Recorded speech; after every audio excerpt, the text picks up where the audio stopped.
இன்றைக்கி நான் உங்களோடு கூட பேச விரும்புகிறதான காரியம், டோன்ட் ஃபீட் த ஸ்னேக். வஞ்சிக்கிற சர்ப்பத்தை போஷிக்காதே. கடந்த 2-3 வாரங்களாக நம்ம பார்த்துட்டு இருக்கிறது பர்சனல் லைஃப்பில் ஒரு டெலிவரன்ஸ் நமக்கு தேவை அப்படிங்கிறத நம்ம பார்த்துட்ருக்குறோம். கடந்த வாரத்துக்கு முந்தின வாரம் ஃபினான்ஷியல் காரியங்களில் ஒரு டெலிவரன்ஸ் வேணும்னா நம்முடைய கேரக்டர் ரொம்ப முக்கியம் அப்படிங்கிறத பார்த்தோம். அதுக்கு முந்தின வாரம் விடுதலை அப்படின்னா அது ஆண்டவராகிய இயேசு கிறிஸ்து ஒருவர் தான் நமக்கு கொடுக்க முடியும். ஒரு கிறிஸ்தவங்க வாழ்க்கையில் பிசாசு பிடிப்பானா அப்படின்றத காரியங்களெல்லாம் பார்த்தோம். இன்றைக்கி அவங்களோட கூட பேச விரும்புகிறதான காரியம், வஞ்சிக்கிற சர்ப்பத்தை ஒரு நாளும் ஒருபோதும் போஷிக்கவே கூடாது. ஆமேன் சொல்லுங்களேன், நல்லா ஆமேன் சொல்லுங்கள். ஒரு வசனத்தை நம்ம எடுத்து வாசிக்கலாம். ஆதியாகமத்தின் புஸ்தகம் 3வது அதிகாரம் 2வது வசனத்திலிருந்து 7வது வசனம் வரை. ஆதியாகமம் 3வது அதிகாரம் 2வது வசனத்திலிருந்து 7வது வசனம் வரை நான் வாசிக்கிறேன். ஸ்திரீ சர்ப்பத்தை பார்த்து, நாங்கள் தோட்டத்தில் உள்ள விருட்சங்களின் கனிகளை புசிக்கலாம், ஆனாலும் தோட்டத்தின் நடுவில் இருக்கிற விருட்சத்தின் கனியை குறித்து தேவன் நீங்கள் சாகாதபடிக்கு அதை புசிக்கவும் அதை தொடவும் வேண்டாம் என்று சொன்னார் என்றாள். அப்பொழுது சர்ப்பம் ஸ்திரீயை நோக்கி, நீங்கள் சாகவே சாவதில்லை, நீங்கள் இதை புசிக்கும் நாளிலே உங்கள் கண்கள் திறக்கப்படும் என்றும் நீங்கள் நன்மை தீமை அறிந்து தேவர்களைப் போல இருப்பீர்கள் என்றும் தேவன் அறிவார் என்றது. அப்பொழுது ஸ்திரியானவள், அந்த விருட்சம் புசிப்புக்கு நல்லதும் பார்வைக்கு இன்பமும் புத்தியை தெளிவிக்கிறதற்கு இச்சிக்கப்படத்தக்க விருட்சமுமாய் இருக்கிறது என்று கண்டு அதன் கனியை பறித்து புசித்து தன் புருஷனுக்கு கொடுத்தாள். அவனும் புசித்தான். அப்பொழுது அவர்கள் இருவருடைய கண்களும் திறக்கப்பட்டது. அவர்கள் தாங்கள் நிர்வாணிகள் என்று அறிந்து அத்தி இலைகளை தைத்து தங்களுக்கு அரைக்கச்சைகளை உண்டு பண்ணினார்கள். இங்கே ஆதாம் ஏவாள் அவர்களுடைய கதையை நம்ம இந்த இடத்துல வாசிக்கிறோம். ஆண்டவராகிய தேவன் ஒரு தோட்டத்தில் இவர்களை வைத்து, இந்த தோட்டத்தில் இருக்கிற எல்லா கனிகளையும் என்ன பண்ணலாம், புசிக்கலாம், ஆனால் இந்த குறிப்பிட்ட இந்த மரத்தில் இருக்கிறதான இந்த கனியை மாத்திரம் நீ என்ன பண்ணாத, புசிக்காத, நீ புசிக்கிற நாளிலே சாகவே சாவாய் அப்படின்னு சொல்லி ஆண்டவர் அந்த இடத்துல கட்டளை இடுகிறார். இதை ஆதாமோ அந்த இடத்துல கேட்டு தன் மனைவியின் இடத்துலையும் சொல்றா, இது நமக்கு புசிக்க கூடாது.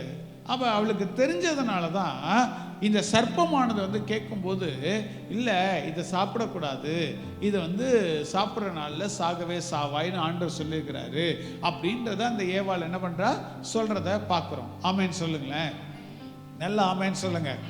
அப்போ பிசாசு ஒரு சர்ப்பத்தை போல என்ன பண்ணுறா, அம்மா நீ இதை சாப்பிடு, ஒன்றும் பிரச்சனை இல்லை, இதை நீ சாப்பிட்டன்னா நீ தேவர்களை போல நீ மாறுவ. எப்படி போல மாறுவ? தேவர்களை போல நீ மாறுவ. அப்போ தேவர்களை போல மாறுவதுனால நீ இதை சாப்பிடலாம், ஒன்றும் பிரச்சனை கிடையாது, ஆண்டவர் அப்படிலாம் சொல்லலை அப்படின்னு சொல்லி வஞ்சித்து, பக்கத்தில் பார்த்து சொல்லுங்க, வஞ்சித்து வார்த்தைகளை சொல்லுது, வார்த்தைகளை சொல்லுது. அப்ப இந்த பிசாசு சர்ப்பத்தை போல அந்த சர்ப்பம் அவளிடத்துல பேசுது. என்ன பேசுது? வஞ்சனையான காரியங்கள். தேவன் ஒரு காரியத்தை வேண்டாம் என்று விளக்குனத, தேவன் ஒரு காரியத்தை செய்யாதன்னு சொன்னத, தேவன் ஒரு காரியத்தை இது உன்னுடைய வாழ்க்கையில இருக்கக்கூடாது அப்படின்னு சொன்னத, பரவாயில்ல, இட்ஸ் ஓகே, உன் பலவீனம் ஆண்டவருக்கு தெரியும், அவர் சும்மா சொல்லியிருப்பாரு, நீ என்ன பண்ண, இதை சாப்பிடு, ஆண்டவருக்கே அது தெரியும், அது உன்னால முடியாதுங்கிறது ஆண்டவருக்கே தெரியும், அதனால நீ என்ன பண்ண, இதை சாப்பிடு அப்படின்னு சொல்லி வஞ்சனையான வார்த்தைகளை இருதயத்தில் விதைக்குது அந்த சர்ப்பமானது. அப்ப அந்த சர்ப்பம் இப்படி சொல்லும்போது என்ன செஞ்சிருக்கணும், இந்த ஏவாள் என்ன செஞ்சிருக்கணும், இல்லை நான் இதை சாப்பிட மாட்டேன், சாப்பிட முடியாது அப்படின்னு சொல்லியிருக்கணும். அதானே பதில் சொல்லியிருந்துருக்கணும். ஆமாவா இல்லைங்களா? சொல்லியிருக்கணும். இவன் சர்ப்பம் சொன்னதை கேட்டு அதுக்கு தீனி போடுற மாதிரி ஆமாம்ல, இதை சாப்பிட்டாக்கா நம்ம கண்ணு வந்து தெரியும்ல, தேவர்களை போல ஆவான்ல அப்படின்னு அதுக்கு தீனி போடுறது மாதிரி. பக்கத்தில் பார்த்து சொல்லுங்க, தீனி போடுற மாதிரி. என்னை பார்த்து சொல்லாதீங்க, பக்கத்தில் இருக்கிறவங்களை பார்த்து சொல்லுங்க. தீனி போடுற மாதிரி, சாப்பாடு கொடுக்குற மாதிரி, ஃபீட் பண்ணுற மாதிரி என்ன பண்ணுறா அந்த ஏவா? ஆமாம் செய்யலாமே, ஓ இது கூட நல்லா தான் இருக்குது, நம்ம ட்ரை தான் பண்ணி பார்ப்போமே அப்படின்னு சொல்லிட்டு அந்த பழத்தை அவ சாப்பிட்டது மாத்திரம் இல்லை, புருஷனுக்கு என்ன பண்ணுறா, எடுத்து கொடுத்து நீயும் சாப்பிடு. பிசாசு ஒரு காரியத்தை அந்த இடத்துல சொல்றான், அது வேண்டாம் அப்படின்னு சொல்லி எதிர்த்து நிற்கிறதுக்கு முடியல பாருங்க. எதிர்த்து நிற்காம அதை ஃபீட் பண்ற விதத்தில், அதுக்கு சாப்பாடு கொடுக்குற மாதிரி எஸ் ஓகே அப்படின்னு ஆமோதித்து அந்த சர்ப்பம் சொன்ன காரியத்துக்கு தன்னை விட்டு கொடுத்து, அந்த சர்ப்பம் சொன்ன காரியத்துக்கு தன்னை ஒப்பு கொடுத்து அந்த இடத்துல ஒரு காரியத்தை செஞ்சு தான் கெட்டு போனது மாத்திரம் இல்லை, தன்னை சுற்றி இருக்கிறவர்களும் கெட்டு போகத்தக்கதாக காரியம் அந்த இடத்துல வந்து நடக்கிறத நம்மளால பார்க்க முடிகிறது. கையை உயர்த்தி நல்லா ஆமென் சொல்லுங்களேன். அல்லேலூயா. ஆண்டவர் ஒரு காரியத்தை வேண்டாம் அப்படின்னு சொன்னா, ஏன் ஆண்டவரே இது நல்லா தானே இருக்குது, இதை சாப்பிட்டா என்ன, ஏன் ஆண்டவரே இதை பார்க்க அழகா தானே இருக்குது, இதை செஞ்சா என்ன, ஏன் ஆண்டவரே இது கவர்ச்சிகரமா இருக்குது, இதை செஞ்சா என்ன, ஏன் ஆண்டவரே இது பார்க்கறதுக்கு இவ்வளோ அழகா இருக்குது ஆண்டவரே, இவ்வளோ டேஸ்டா இருக்குது ஆண்டவரே, இதை செஞ்சா என்ன அப்படின்ற கேள்வி கேட்கறதுக்காக அல்ல. தேவன் ஒரு காரியத்தை நிராகரித்தால் அதுக்கு பின்னால ஏதோ ஒன்று இருக்குதுன்னு அர்த்தம். ஆமென் சொல்லுங்களேன். பிசாசு வந்து ஒரு காரியத்தை தூண்டுறோம் அப்படின்னா அதுக்கு பின்னால ஒரு பெரிய காரியம் இருக்குதுன்னு அர்த்தம். கையை உயர்த்தி நல்லா ஆமென் சொல்லுங்களேன். நல்லா ஆமென் சொல்லுங்க. ஒரு மனுஷன் ஒரு காட்டுக்குள்ள போனானா, அப்ப அந்த காட்டுக்குள்ள போகும்போது ஒரு பாம்பு குட்டியை பார்த்துருக்கிறான். அப்போ அதை எடுத்துகிட்டு வந்து என்ன பண்ணிக்கிறான், தன்னோடு கூட வளர்க்கலாம் அப்படின்னு சொல்லிட்டு வீட்டில் கொண்டு வந்து அதை வளர்த்து அதுக்கு பாலை கொடுத்து அதுக்கான காரியத்தை செஞ்சு எல்லாம் ஃபீட் பண்ணி அதை வளர்த்துக்கிறான். பாசமாக வளர்த்துருக்குறான். பாருங்கள், எதை கொண்டு போய் பெட்டாக வளர்த்துருக்குறான், பாம்பை கொண்டு வந்து பெட்டாக வளர்த்துருக்குறான். அது நாளுக்கு நாள் வந்து அது நல்லா வளர்ந்துக்கிட்டே வருது, நல்லா சாப்பிட்டு நல்லா வளர்ந்துக்கிட்டே வருது, நல்ல ஸ்ட்ராங்காகவும் மாறிக்கிட்டே வருது. ஒரு நாள் அப்படி தன்னோடு கூட பக்கத்திலே வச்சிருப்பான், எங்கே போனாலும் இது பண்ணிட்டு இருக்கிறான், இப்படிப்பட்ட காரியங்களை செய்துட்டு இருந்ததான அந்த மனுஷன் ஒரு நாள் அதுக்கு ஆகாரத்தை கொடுக்கும்போது அது என்ன பண்ணிடுச்சு, அவனை கடிச்சிருச்சு. அப்போ விஷம் உள்ளே ஏறுது, அவனால் வலி தாங்க முடியல. அப்போ கதறான், ஏன் இப்படி பண்ண, நான் உனக்கு இவ்வளோ சாப்பாடு கொடுத்து உன்னை வளர்த்தனே, உனக்கு தேவையானதெல்லாம் கொடுத்தனே, உன்னை பாசமாக வளர்த்தனே, உன்னை ஆதரித்து வந்தனே, ஏன் இப்படி செஞ்ச அப்படிங்கும்போது அந்த பாம்பு சொன்னிச்சான், என்னோட நேச்சரே இதுதான்ப்பா, என்னுடைய இயல்பு என்னதுதான், கடிக்கிறது தான், அது உனக்கு நல்லா தெரியும், தெரிஞ்சும் நீ என்ன பண்ணிருக்கிற, என்னை கொண்டு வந்து நீ வச்சிருக்கிற, என்னை வளர்த்துருக்கிற அப்படின்னு அது சொன்னிச்சான். இதுலேருந்து நம்ம கற்றுக்கொள்ள வேண்டியது, நம்ம விளையாண்டுட்டு இருக்கிறது யாரு கூட அப்படின்னா பிசாசு, பிசாசுடைய காரியங்கள். அந்த வஞ்சிக்கிறதான அந்த சர்ப்பத்தோடு கூட நம்ம போராடிட்டு இருக்கிறோம், விளையாண்டு கொண்டு இருக்கிறோம். அதை நம்ம ஆதரித்து அதற்கு சாப்பாடு கொடுத்து அதுக்கு தேவையான காரியத்தை கொடுத்து அதை வளர்க்குற மாதிரி அப்படியே சீக்கிரட்டாக யாருக்கும் தெரியாமல் அப்படியே வளர்த்துக்கிட்டே வந்தோம் அப்படின்னா ஒரு நாள் அதை நம்ம கடிக்கும், நம்ம உயிருக்கு ஆபத்தானது. கையை உயர்த்தி ஆமென் சொல்லுங்களேன். நல்லா ஆமென் சொல்லுங்க. அல்லேலூயா. அப்ப பிசாசு தந்திரமா காரியத்தை செய்கிறவனாய் இருக்கிறான் பாருங்க. நமக்கு தெரியாதது கிடையாது, நமக்கு தெரிஞ்ச விஷயம்தான். பிசாசு தந்திரமா நம்முடைய வாழ்க்கையில கிரியை செய்யறான். எப்படிலாம் கிரியை செய்யறான் அப்படிங்கிறது தான் இன்னைக்கு முக்கியமான காரியம் நம்ம பார்க்க போறோம். அதை நம்ம விட்டு கொடுத்தோம் அப்படின்னா நம்ம வாழ்க்கையிலையும் பிசாசு பிடிக்கும். ஒரு அபிஷேகம் பெற்ற கிறிஸ்தவனுடைய வாழ்க்கையில பிசாசு பிடிக்கிற அனுபவம் இருக்குமா அப்படின்னா கட்டாயம் இருக்கும். எப்ப நம்ம விட்டு கொடுக்கும் போது பிசாசு நம்முடைய இருதயத்தில் வந்து உட்கார்ந்துக்கிறான். பிசாசு பிடிச்சிக்குது, டெலிவரன்ஸ் தேவைப்படுது. ஒரு சிலருக்கு அந்த டெலிவரன்ஸ் பயங்கர அலக்கழிச்சு அதை கொண்டு போக வேண்டிய சூழ்நிலை. ஒரு சிலருக்கு உள்ளுக்குள்ள பயங்கர ஸ்ட்ராங்கான கட்டு ஒன்றை வச்சு முன்னேறக்கூடாதபடிக்கு, ஆவிக்குரிய வாழ்க்கையில் முன்னேறக்கூடாதபடிக்கு, எந்த விதமான ஆசீர்வாதத்தையும் பெற்றுக்கொள்ளக்கூடாதபடிக்கு, அல்லது வியாதியிலிருந்து விடுதலை பெற்றுக்கொள்ள முடியாத அளவுக்கு பிசாசனம் என்ன பண்றான்? கட்டுனாலே கட்டி வைக்கிறான். அதுலேருந்து ஒரு டெலிவரன்ஸ் நமக்கு தேவை. கையை உயர்த்தி ஆமேன்னு சொல்லுங்களேன். நல்ல கையை உயர்த்தி ஆமேன்னு சொல்லுங்க. அல்லேலூயா. ஒரு சிலருக்கு வெளிப்படையா தெரியும், நமக்குள்ள பிசாசு போராட்டம் இருக்குது, தூங்க முடியல, போட்டு அமுக்குது, என்னென்னமோ நடக்குது என் வாழ்க்கையில, எனக்கு ஏதோ ஒன்று தேவைப்படுது அப்படிங்கிறது வெளியரங்கமா தெரியும். சிலருக்கு தெரியாது. ஏன் தெரியாது? பிசாசுடைய அந்த அலக்கழிச்சு காரியங்கள் நடக்கிறது ஒரு வேலை இருக்கலாம். ஆனா உள்ளுக்குள்ள அந்த பிசாசனம் என்ன பண்ணிட்டு இருக்கிறான் அப்படின்னா, பயங்கரமான ஒரு கட்டு. அந்த கட்டு உன்னை வளர விடாது. அந்த கட்டு உன் வாழ்க்கையில் அடுத்த நிலைமைக்கு போக விடாது. அந்த கட்டு உன் வாழ்க்கையில ஜெபிக்க விடாது.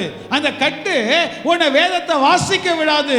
அந்த கட்டு உன் வாழ்க்கையில் ஆசீர்வாதங்களை ஆண்டவரிடத்திலிருந்து பெற்றுக்கொள்ள வேண்டிய அந்த ஆசீர்வாதங்களை தடை பண்ணி வைக்கும். உன்னால முன்னேறவே முடியாது.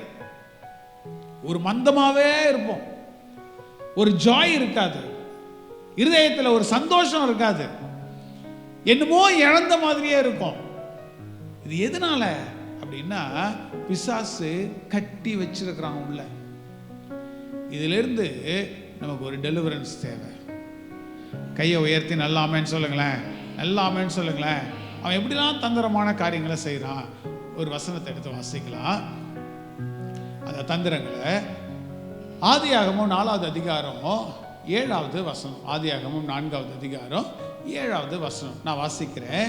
காயின் ஆபேல் அவருடைய வாழ்க்கையில் நடந்ததான ஒரு காரியத்தை குறித்து இந்த இடத்துல நடக்குது. நான் வாசிக்கிறேன். நீ நன்மை செய்தால் மேன்மை இல்லையோ? நீ நன்மை செய்யாதிருந்தால் பாவம் வாசற்படியில் படுத்திருக்கும். அவன் ஆசை உன்னை பற்றி இருக்கும், நீ அவனை ஆண்டு கொள்ளுவாய் என்றார். இங்க வசனம் ஆண்டவர் காயினை பார்த்து சொல்றார். அவனுக்கு முகநாடி வேற மாதிரி ஆயிடுச்சு.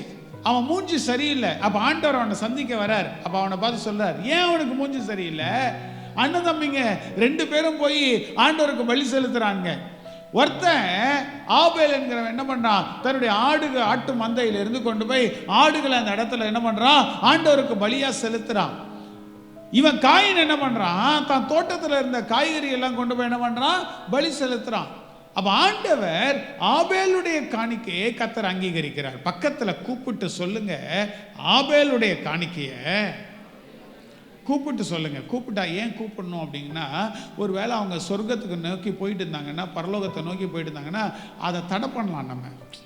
இப்போ இது டைம் கிடையாது நீங்கள் போகிறதுக்கு, நீங்கள் மறித்து அதுக்கப்புறமா தான் போகணும், இப்பயே போய் பார்த்துடணும்னு ஆசைப்படாதீங்கன்னு சொல்கிறதுக்காக தான். கூப்பிடுங்க, கூப்பிட்டு சொல்லுங்கள், ஆபேலுடைய காணிக்கையை கர்த்தர் அங்கீகரித்தார். கர்த்தர் என்ன பண்ணார்? அங்கீகரித்தார். காயினுடைய காணிக்கை என்ன பண்ணிட்டாரு? ஆண்டவர் பெருசாக அங்கீகரிக்கல. அந்த இடத்துல அங்கீகாரம் பண்ணலை. ஒருத்தனை அப்ரிஷியேட் பண்ணிட்டார். யார் அப்ரிஷியேட் பண்ணாரு? யார் அப்ரிஷியேட் பண்ணாரு? சத்தியமா என்ன பண்ணல பாஸ்டர் அப்படின்றீங்களா? யார் அப்ரிஷியேட் பண்ணாரு? ஆபேல் ஆண்டவர் என்ன பண்ணிட்டாரு? அப்ரிஷியேட் பண்ணிட்டார். காயினை அப்ரிஷியேட் பண்ணல. இவ ஒருத்தரை பாராட்டி 2 பேர் இருக்கிறீங்க. உங்கள் வீட்டில் இருக்கிற 2 பேர் யாரோ நீங்களும் உங்கள் ஃப்ரெண்டும் இருக்கிறாங்கன்னு வச்சுக்கோங்களேன். அவங்கள பாராட்டி உங்களை பாராட்டலைன்னா உங்களுக்கு எப்படி இருக்கும்? எப்படி இருக்கும்? உங்கள் ஃப்ரெண்டை பாராட்டிட்டாங்க, சூப்பர், நீ தான் பெஸ்ட்டு அப்படின்ட்டாங்க. இப்போ நீங்கள் இருக்கிறீங்க, எப்படி இருக்கும் உங்கள் இருதயம்?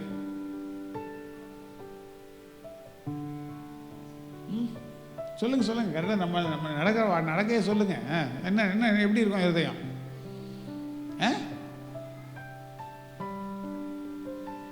அந்த மூஞ்சு மாறிடும் இல்லை? அவனுக்கு மூஞ்சு மாறிடுச்சான், முகநாடி மாறிடுச்சு. நானும் தான் கொண்டு வந்து பலி செலுத்தினேன், என்ன அப்ரிஷியேட் பண்ணல.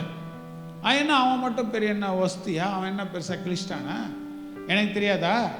இவன் ஆடு எந்த ஆடை பிடிச்சி வந்தான்னு எனக்கு தெரியாதா? என்ன பிரதர்? கரெக்டாக கேட்கணும். அப்போ பாருங்க, அந்த அந்த அந்த அந்த அப்ரிசியேஷன் ஒருத்தனுக்கு வரலன்னொன்னே ஹார்ட்டு துடிக்குது, படபடப்பு அதிகமாயிடுச்சு. இப்போ ஹார்ட் பீட்லாம் ரொம்ப வேகமாக அடிக்குது. அடிக்காதா? அடிக்குன்றவங்களா ஆமேன்னு சொல்லுங்க. நான் பரிசுத்தவான் பாஸ்டர், நான் மேலேருந்து இறங்கி வந்தேன், எனக்கு அப்படி அடிக்காதுன்றவங்க யாராவது இருக்கீங்களா? அடிக்குது பாருங்க. மூச்சு விடுறது வந்து பயங்கர ஃபாஸ்ட்டாக இருக்கும். அது வரைக்கும் நார்மலாக விட்டு இருந்தவங்க பயங்கரமாக விடுவாங்க. ஏன்? அது என்ன, அது என்ன மாத்திரம் பாராட்டலையே, என்ன மாத்திரம் சூப்பர்னு சொல்லலையே, ஏன் வேலையை பெருசா அங்கீகரிக்கலையே அப்படின்ட்டு அப்படியே மூச்சு விடுறது வந்து அதிகமாகும். இப்போ இவனுக்கு அதே பிரச்சனை தான், நமக்கு இருந்த அதே பிரச்சனை தான். அப்போ அவன் என்ன செய்யறான், அப்படியே உள்ளுக்குள்ள வந்து டென்ஷன் ஆகுது பயங்கரமா. அவனை வந்து பாராட்டிட்டார் ஆண்டவர், அவனை மட்டும் ஆண்டவர் அங்கீகரிச்சிட்டாரு, அவனுக்கு மாத்திரம் ஆண்டவர் வந்து இந்த மாதிரி பண்ணிட்டாரு, எனக்கு வந்து இந்த மாதிரி செய்யலை அப்படின்ட்டு ஒரு மாதிரி அப்படியே மனசெல்லாம் அடிச்சுக்குது. அவனுக்கு மனசெல்லாம் அடிச்சுக்கிட்டு அவனால் வந்து ஜெபிக்க முடியல, அவனால் ஆண்டவரை நோக்கி உண்மையாக பார்க்க முடியல. ஜெபம் அப்படியே கம்மியாகுது, வேத வாசிப்பு அப்படியே கம்மியாகுது. அந்த அந்த அந்த பொறாமை உள்ளுக்குள்ளே வருது. பக்கத்தில் பார்த்து சொல்லுங்க, பொறாமை வருது. எங்கே பொறாமை வருது ஆரம்பிக்குதே?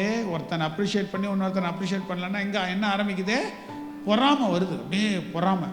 பக்கத்தில் பார்த்து சொல்லுங்க, பொறாமை. அது ஒரு எலும்பு உருக்கி, எலும்பை கூட உருக்கிடுமா அது பொறாமை.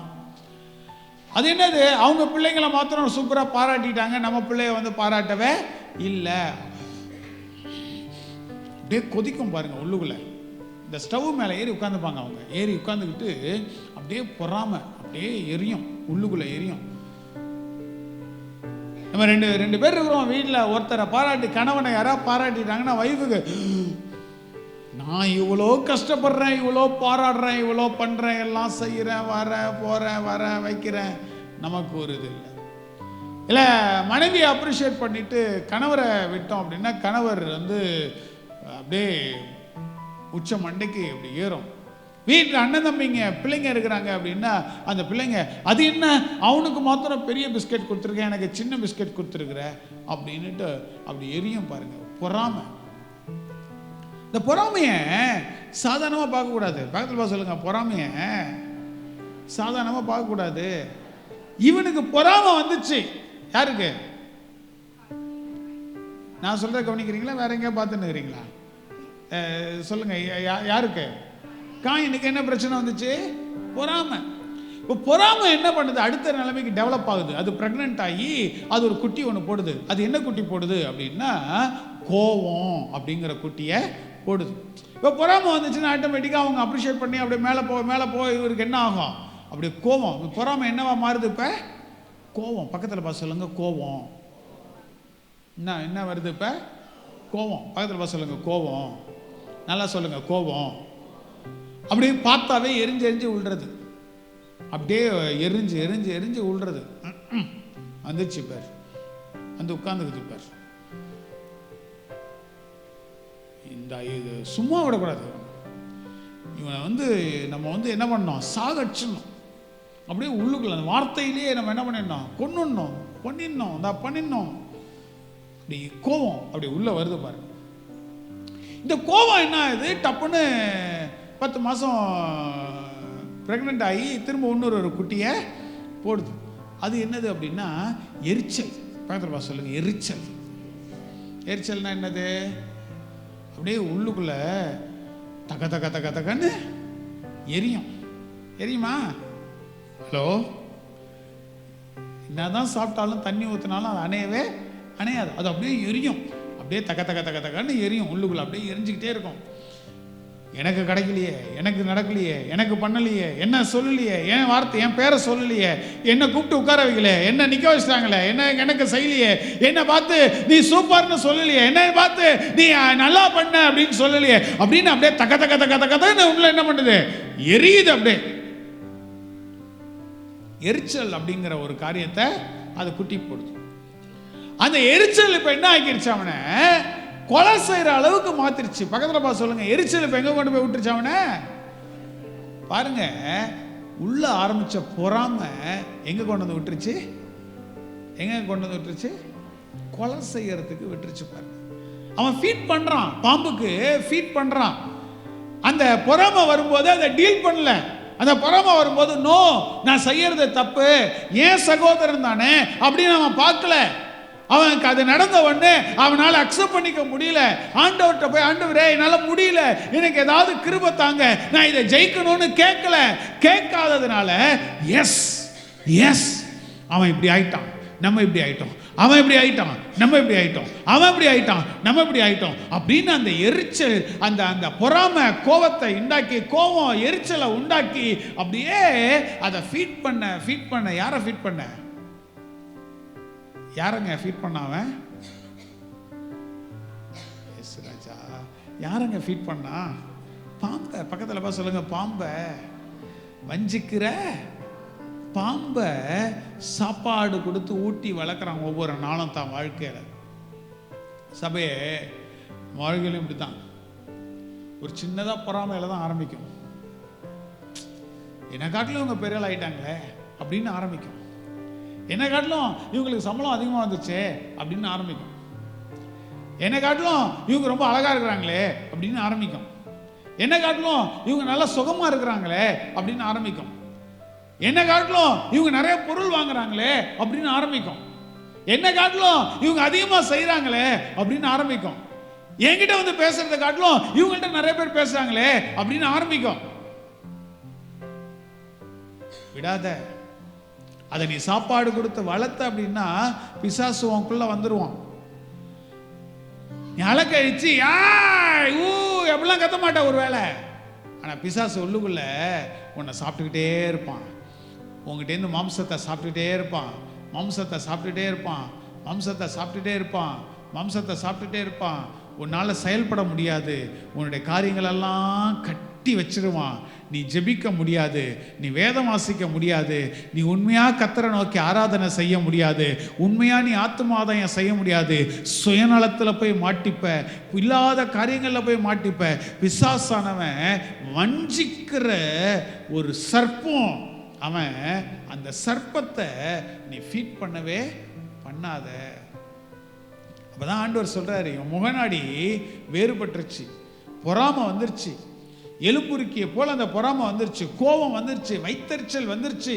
அப்பதான் ஆண்டவர் சொல்றாரு அவனை பார்த்து, டேப்பா ஏன் உன் முகநாடி மாறுது? நீ நன்மை செய்தால் மேன்மை இல்லையா? நீ நல்லது செஞ்சனா உனக்கு மேன்மை கிடைக்காதா? ஏன் பொறாமப்படுற? நீ நன்மை செஞ்சா மேன்மை இல்லையா? உனக்கு நான் பேர் உண்டாக்க மாட்டேனா? உன்னை நான் உயர்த்த மாட்டேனா?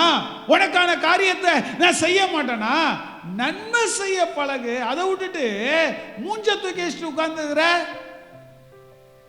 வீட்டில் உட்காந்துருப்பான்ல மூஞ்ச தூக்கி வச்சுட்டு, வேலை செய்கிற இடத்துல மூஞ்ச தூக்கி வச்சுட்டு உட்காந்துருப்பான் தெரியுமா? அவனுக்கு இன்க்ரிமெண்ட்டை போட்டு நம்ம போடலன்னா அப்படி பத்திக்கின்னு வருமா. நான் வேலை செஞ்சது என்னம்மா வேலை செஞ்சேன், என் ரத்தத்தெல்லாம் சிந்தி வேலை செஞ்சேன் வருது இல்லை? அவங்க என்ன எதிர்பார்க்குறாங்க அதானே பார்க்கல. நீ உனக்கு என்ன வேணும் அதை மட்டும் தான் நீ பார்க்குற. உனக்கு ஏன் சம்பளம் கொடுக்கல, உனக்கு ஏன் ஏற்றல, அவங்க என்ன எதிர்பார்க்குறாங்க அந்த எக்ஸ்பெக்டேஷனுக்கு அதை நீ ஃபுல்ஃபில் பண்ணுறதுக்கு நீ எதாவது செஞ்ச? அது இல்லை. நான் உயிரை கொடுத்தேன், நான் அதை செஞ்சேன், நான் இதை செஞ்சேன் இல்லை. சபையே இன்னைக்கு ஆண்டவர் உன்னோடு கூட பேசிட்டு இருக்கிறாரு. இந்த பிசாசின் கட்டில் ஒரு வேளை நீ இருப்பன்னா நீ ஜெபிக்கிற ஆளாக இருக்கவே மாட்ட. என்னதான் கதர்னாலும் நீ ஜெபத்துக்கு வரமாட்ட, ஜெபம் பண்ண மாட்ட, காலையில் எழும்ப மாட்ட, ஆண்டவர் சன்னிதானத்தில் உன்னை ஒப்பு கொடுக்க மாட்ட, நீ வேதத்தை வாசிக்க மாட்ட, நீ ஆத்துமாதாயம் செய்ய மாட்ட. Spiritually you are dead. ஆவிக்குரிய ரீதியில் நீ செத்து போன ஆளை போல இருப்ப. காரணம் என்ன தெரியுமா? அவன் குரவலையை பிடிச்சின்னு இருக்கிறான். அந்த பாம்பு உன் கழுத்தை சுற்றி அப்படியே மூச்சு விட முடியாத, பேச முடியாம உன்னை பிடிச்சி வச்சுட்டு இருக்கிறான். உனக்கு ஒரு டெலிவரன்ஸ் தேவை, உனக்கு ஒரு டெலிவரன்ஸு தேவை. இன்னொரு உதாரணத்தை பார்க்கலாம். பவுலுடைய வாழ்க்கையில் நடந்தது. 2 கொரிந்தியரின் புஸ்தகம் 2வது அதிகாரம் 10-11 வசனங்கள். 2 கொரிந்தியர் 2வது அதிகாரம் 10வது வசனம் 11வது வசனம். அவன் பவுல் வந்து சொல்றத பாருங்க. எனக்கும் நீங்கள் மன்னிக்கிறீர்களே,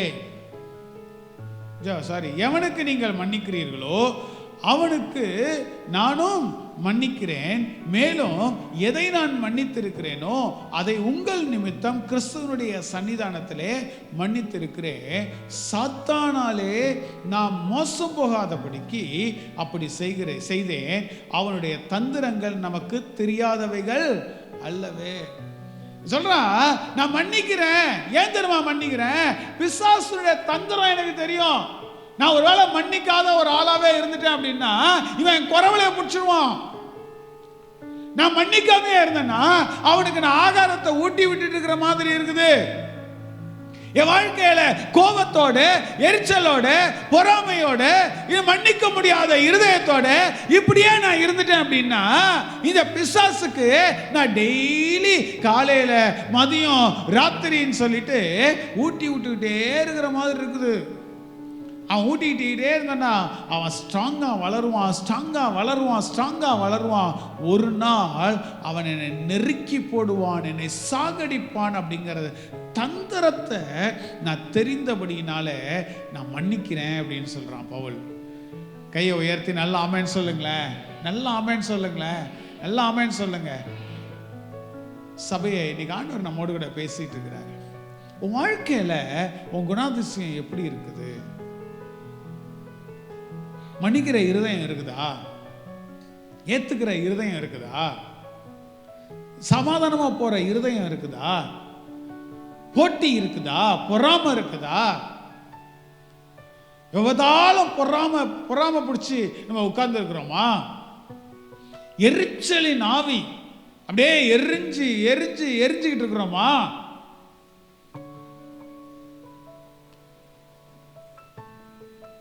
ஆண்டவருடைய ஆவியானவர் நம்மோடு கூட பேசிட்டு இருக்கிறார். இப்படிப்பட்ட காரியத்தில் நீ இருக்கிற அப்படின்னா உனக்கு ஒரு டெலிவரன்ஸ் தேவை. இந்த பிசாசு, இந்த சர்ப்பம் உன்னை பிடிச்சு வச்சிருக்கிறான், உன்னை கட்டி வச்சிருக்கிறான். உன் லைஃபை நீ கொஞ்சம் அப்படி திரும்பி பாரு. என்னைக்கு நீ ஜெபிக்கிறத விட்ட, என்னைக்கு நீ வேதத்தை வாசிக்கிறத விட்ட, என்னைக்கு உன் பரிசுத்தத்தை அவரை பார்த்துக்கலாம் அப்படின்னு சொல்லி நீ விட்ட, என்னைக்கு ஆண்டவருக்காக வைராக்கியமா நிக்க வேண்டிய காரியத்தை நீ விட்ட, யோசிச்சு பார்த்த அப்படின்னா என்னைக்கு இந்த மாம்சத்துக்கு நீ இடம் கொடுத்தியோ, இந்த சர்ப்பத்துக்கு சாப்பாடு கொடுக்க ஆரம்பிச்சியோ, அன்னையிலிருந்து உன் வாழ்க்கையில ஆவிக்குரிய அனுபவங்கள் ஒன்றும் இல்லாம போயிடுச்சு.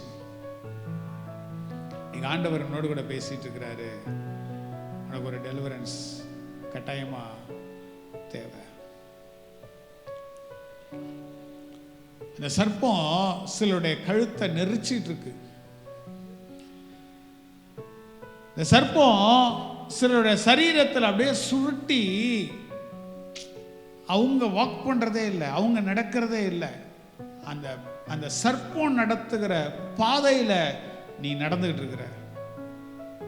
நீ பாவத்துக்கு விரோதமா நின்ன ஆளு, இன்னைக்கு பாவத்தை பரவாயில்லன்னு சொல்லி ஏத்துக்கிட்டு ஓடிட்டு இருக்கிற.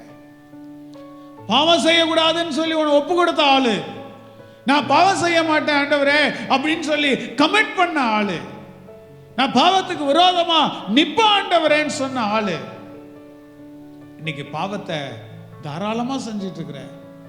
அது பெருசா உனக்கு ஒரு பெரிய ஒரு மாற்றத்தை கொடுக்கவே இல்லை, ஒரு எண்ணத்தை கொடுக்கவே இல்லை. நம்ம தப்பு செய்கிறோன்ற ஒரு எண்ணத்தை உன் வாழ்க்கையில் கொடுக்கவே இல்லை. காரணம் என்ன தெரியுமா? நீ யாரை தெரியுமா ஃபீட் பண்ணிட்டு இருக்கிற? யாரை தெரியுமா சாப்பாடு கொடுத்து வளர்த்துட்டு இருக்கிற? யாருக்கு தெரியுமா நீ சோறு போட்டு வளர்த்துட்டு இருக்கிற? சர்ப்பத்துக்கு சோறு போட்டு நீ வளர்த்துக்கிட்டு இருக்கிற. சர்ப்பத்தை நீ போஷிச்சுக்கிட்டு இருக்கிற. உன்னை வஞ்சிக்கிற, உன் வாழ்க்கையை ஏமாற்றுகிற, உன் வாழ்க்கையை சீரழிக்கிற சர்ப்பத்துக்கு நீ ஆகாரம் கொடுத்து உன்னை போஷித்து கொண்டிருக்கிற. நீ ஆண்டவருடைய ஆவியானவர் நீங்க நம்மோடு கூட பேசி கொண்டிருக்கிறார். இதிலிருந்து விடுதலையை பெற்றுக்கொள்ள வேண்டியது நம்முடைய முக்கியமான ஒரு காரியம். ஒரு வேளை நம்ம விடுதலை பெறல அப்படின்னா, அன்னைக்கு இந்த பார்த்தோம்ல, இந்த மனுஷன் தூக்கி வளர்த்தான், சாப்பாடு கொடுத்தான், எல்லாம் செஞ்சான், சந்தோஷமா இருந்தான். ஒரு நாள் அவனையே அது கடிச்சு அவன் ஜீவனை எடுத்துருச்சு. இந்த சர்ப்பம் உன் ஜீவனையே எடுத்துரும், உன் வாழ்க்கையை சின்ன பின்னமாக்கிடும். இன்னைக்கு ஆண்டவராகிய தேவன் நம்மோடு கூட பேசிக்கிட்டு இருக்கிற சபையே, ஏன் தெரியுமா வாழ்க்கையில் ஆசீர்வாதம் இல்லை? ஏன் தெரியுமா வாழ்க்கையில் ஒரு ஜாய் இல்லை, ஒரு சந்தோஷம் இல்லை? ஏன் தெரியுமா வாழ்க்கையில் அப்படியே என்னமோ பிறந்தோம், என்னமோ வாழ்ந்தோம், ஒரு பர்பஸே இல்லாமல் ஓடிட்டு இருக்கிறோம்? ஏன் தெரியுமா இப்படியே ஓடிட்டு வந்துட்டு இருக்கிறோம்? ஒன்றுமே உருப்பட மாட்டேது. எதை செஞ்சாலும் அது முடிய மாட்டேது. எதை செஞ்சாலும் அது வாய்க்க மாட்டேது. காரணம் என்ன தெரியுமா? பிடியில் இருக்கிற பிசாசனுடைய பிடியில் நீ இருக்கிற. ஒரு வசனத்தை நம்ம வாசிக்கலாம். 1 பேதுருவின் புஸ்தகம் 5வது அதிகாரம் 8வது வசனம் இப்படி நமக்கு ஆலோசனை கொடுக்குது. 1 பேதுரு 5வது அதிகாரம் 8வது வசனம், தெளிந்த புத்தி உள்ளவர்களாயிருங்கள், விழித்திருங்கள், ஏனெனில் உங்கள் எதிராளியாகிய பிசாசானவன் கர்ஜிக்கிற சிங்கம் போல எவனை விழுங்கலாமோ என்று வகை தேடி சுற்றி திரிகிறான். தெளிந்த புத்தி உள்ளவர்களா இருக்கணுமா? have to be very careful. நம்முடைய மைண்ட்ல ரொம்ப கிளாரிட்டியா இல்ல, அது கேர்ஃபுல்லா இருக்கணும். பவுல் சொன்னார்ல அந்த இடத்துல, பிசாசுடைய தந்திரங்கள் ஒன்றும் ஒளிவு மறைவானவைகள் அல்லவே. அவன் தந்திரங்கள்லாம் நம்ம அறிஞ்சிருக்கிறோமே. have to be careful. இதயத்துல நம்ம ஜாக்கிரதை உள்ளவர்களா இருக்கணும். ஒரு தேவையில்லாம ஒரு கசப்பு ஒன்று வருதா, வைராக்கியம் ஒன்று வருதா, ஒரு மாதிரி நம்ம லைஃப் போதா, ஒரு மாதிரி நம்ம லைஃப்ல என்னமோ சந்தோஷமே இல்லாம இருக்குதா, ஒரு மாதிரி இந்த தூங்கி வழிஞ்சிட்டே இருக்கிறோமா, எங்கேயோ தப்பு நடக்குது. தெளிந்த புத்தி வேணும். மனம் திரும்ப வேண்டிய காரியங்களை மனம் திரும்பணும். ஆண்டவர்கிட்ட அறிக்கை செய்ய வேண்டிய காரியங்களை அறிக்கை செய்யணும். ஆண்டவரே, நீர்தான் என்னை விடுதலையாக்க முடியும் என்று சொல்லி அவருடைய பாதத்துல விழணும். விழும்போது ஆண்டவர் நமக்கு ஒரு விடுதலையை கர்த்தர் கொடுக்கிறதற்கு உண்மையுள்ள ஒரு நல்ல தேவனா இருக்கிறார். நம்புறவங்க கையை உயர்த்தி ஆமென் சொல்லுங்க பாப்போம். இல்லை எனக்கு அப்படியே இருந்தே போயிடுறேன் பாஸ்டர், இப்படியே இருந்து செத்து போயிடுறேன் பாஸ்டர் அப்படின்னு சொல்லிட்டு இதிலே இருந்த அப்படின்னா உன் வாழ்க்கை இன்னும் இன்னும் இன்னும் கீழே தான் போகுமே தவிர மேலே நோக்கி வளர்வதற்கு வாய்ப்பே இல்லை. ஆண்டவர் இன்னைக்கு கொடுக்கிற ஒரு ஆலோசனை, தெளிந்த புத்தி உள்ளவர்களாக இருக்கணுமா? கையை உயர்த்தி நல்ல ஆமென் சொல்லுங்களேன், நல்ல ஆமென் சொல்லுங்களேன். அல்லேலூயா. ஆண்டவர் அந்த தெளிவை நம்ம இடத்துல எதிர்பார்க்கிறார். அந்த தெளிவே இல்லாமல் ஓடிட்டு இருக்கிறோம். எதுக்கு எடுத்தாலும் போட்டியா பார்க்குறோம், எதை எடுத்தாலும் பொறாமையா பார்க்குறோம், எதை எடுத்தாலும் ஏதாவது ஒரு சிக்கல் உள்ளுக்குள்ள வச்சுட்டு இருக்கிறோம். அப்படியே எரியிறோம், அப்படியே கோபப்படுறோம். இந்த காரியங்கள் எல்லாம் இருக்குது பாருங்க, இதெல்லாம் பிசாசுடைய தந்திரங்கள். அப்படி வருது அப்படின்னா அது இயேசுவின் நாமத்தில் கேன்சல் பண்ணுற ஆண்டவரே, எனக்குள்ள இப்படிப்பட்ட ஒன்று வருது, இந்த மாதிரி என்ன உற்சாகப்படுத்துது, என்ன இந்த மாதிரி உள்ளுக்குள்ள என்னை பம்ப் பண்ணிக்கிட்டே இருக்குது. நோ, இயேசுவின் நாமத்தினால இந்த காரியத்தை நான் நிர்மூலமாக்குகிறேன். கையை உயர்த்தி நல்ல ஆமென் சொல்லுங்களேன், நல்ல கையை உயர்த்தி ஆமென் சொல்லுங்களேன். அதுக்கு சாப்பாடு கொடுக்காத. ஆமாம் ஆமாம் ஆமாம் கரெக்டு தான், நீ சொன்ன மாதிரி அந்த ஆள் அந்த மாதிரி ஆள் தான் அப்படின்ட்டு அதுக்கு ஆமோதிக்காத. அது உண்மையாகவே இருந்துட்டு போட்டோம், பிரச்சனை கிடையாது, அது நமக்கு தேவையில்லாது. அதுக்கு சாப்பாடை போட்டோம் அப்படின்னா, அந்த எண்ணத்துக்கு சாப்பாடை போட்டோம்னா, அந்த மைண்டில் சுற்றிட்டு இருக்கிற அந்த காரியத்துக்கு சாப்பாடு கொடுக்குற மாதிரி எஸ் அப்படின்னு சொல்லி டெவலப் பண்ண ஆரம்பிச்சோம்னா, you are in a dangerous பொசிஷனில் இருக்கிறோம். டேஞ்சர். ஆண்டவர் கொடுக்குற ஆலோசனை, தெளிந்த புத்தி உள்ளவர்களாக இருக்கணுமா? நான் சொன்னேன் எத்தனை பேருக்கு விளங்குச்சு? நான் சொன்னேன் எத்தனை பேருக்கு புரிஞ்சுது? உன் வாழ்க்கையில் ஆசீர்வாதம் வேணும்னா உன் குணாதிசயம் சரியில்லாமல் உன் வாழ்க்கையில் ஆசீர்வாதத்தை பெற்றுக்கொள்ள முடியவே முடியாது. நீ எப்படி இருந்தியோ அப்படி ஆண்டவர் அக்செப்ட் பண்ணிக்கிட்டார். நீ இதே பொறாமையோட, போட்டியோட, எரிச்சலோட, கேவலமான பாவங்களோடு கூட இருந்த கர்த்தர் உன்னை அப்படியே அக்செப்ட் பண்ணிக்கிட்டார். ஆனால் அதே காரியத்தோட அங்கே போகலான்னு சொல்லி முடியவே முடியாது. இங்கே ஒரு மாற்றம் ஒன்று நடக்கணுன்றத தேவன் இடத்துல எதிர்பார்க்கிறார். கையை உயர்த்தாமன்னு சொல்லுங்களேன். நீ சபைக்கு வரும்போது அப்படி உற்சாகமாக ஓடி வருவார். கர்த்தருடைய சத்தத்தை நான் கேட்க போகிறேன்னு சொல்லிட்டு, ஆண்டவரை நான் ஆராதிக்க போகிறேன்னு சொல்லிட்டு உற்சாகமாக வந்தப்பார். ஆனால் இன்னைக்கு கடமைக்காக வரேன், கடமைக்காக போகிறேன். வரலன்னா ஏதாவது ஒரு மாதிரி அப்படியே இருக்கும், அதனால இப்படி வந்து தலையை காட்டிட்டு போயிடுவோம் அப்படிங்கிறதுக்காக வரேன். ஒரு காலத்தில் வந்து உட்காந்து கர்த்தரை அப்படியே கண்ணீர் விட்டு ஆராதிப்பேன். இப்போ கொட்டாய் விட்டு தான் கண்ணீர் வருதே தவிர கர்த்தரை நேசிச்சு அங்கே கண்ணீர் வரல. அவ்வளோ கொட்டாவி விட்டு விட்டு விட்டு விட்டு அப்படியே கண்ணிலேருந்து போலான்னு தண்ணி கொட்டுது, அங்கே தான் வருது, இதில் வரல. காரணம் என்ன தெரியுமா? எங்கேயோ சிக்குண்டு இருக்கிற பிரச்சனை வாழ்க்கையில் புரியுதா? தெரியுதா? ஆண்டவர் பேசுகிற காரியம் இருதயத்துல உணர்த்துதல் இருக்குதா? உணர்த்தப்படுதல் இருக்குதா? ஆவியானவர் பேசுகிற காரியம் உள்ளுக்குள்ள ஏதாவது போதா? என்ன ஆண்டவர் பேசுறார்? அதம்மா அதம்மா ஆமா அப்படிங்கிறது என்ன? அதம்மா அதம்மா தெரியல. என்ன ஆண்டவர் பேசுறார் அது புரிஞ்சுக்க முடியல. கட்டி வச்சுக்கிறான் பிசாசு உன் இருதயத்தை, உன் சிந்தைய, உன் எண்ணத்தை, உன் இருதயத்தை. ஆண்டவராகிய தேவன் அதிலேருந்து ஒரு விடுதலை தர ஆசைப்படுகிறார். எத்தனை பேர் விடுதலை பெற போறீங்களோ எனக்கு தெரியாது. ஆனால் அதுக்காக வாஞ்சிச்சிங்க அப்படின்னா கர்த்தர் அந்த விடுதலை தருவதற்கு உண்மையில் ஒரு நல்ல தேவனாக இருக்கிறார். எல்லா கண்களை மூடுவோம், கைகளை உயர்த்துவோம்.